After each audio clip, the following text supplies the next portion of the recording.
Thank you, Mark, and a big hello from London. A quieter week last week, for weekly patterns at least, but still some interesting ones. To start off with, in the currencies, we had an interesting weekly key reversal up in US dollar Swiss franc, but only just.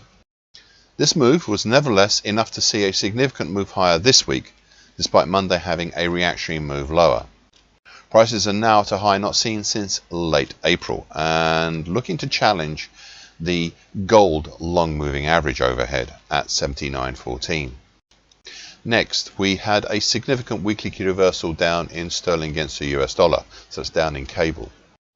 This pair, on the other hand, have not seen a sympathetic follow-on lower move this week. Indeed, we have seen on Monday a strong reactionary move back up.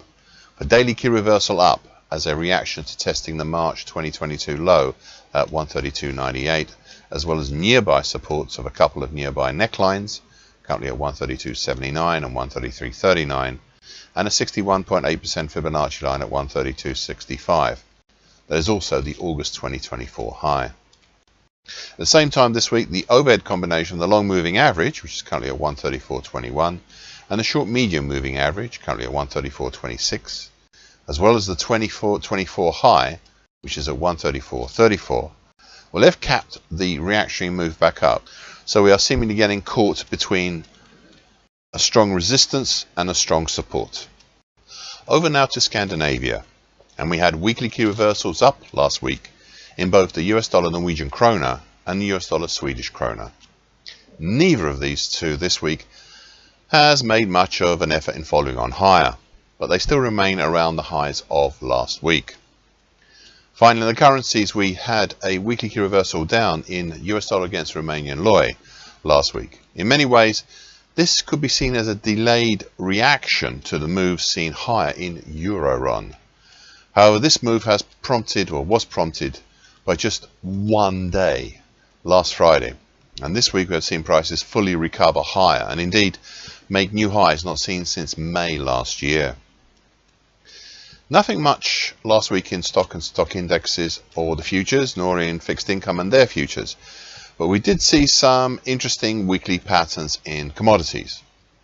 So we'll start with New York cotton futures, which had a seemingly significant weekly key reversal down last week from a peak that same week with highs not seen since early April 2024. However, this week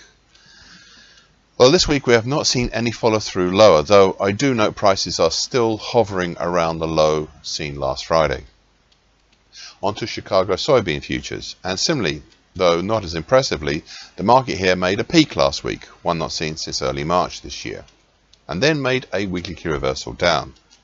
However, this has been a stronger reactionary move back up here, with prices moving up towards the upper third of last week's range, though still pulling back lower.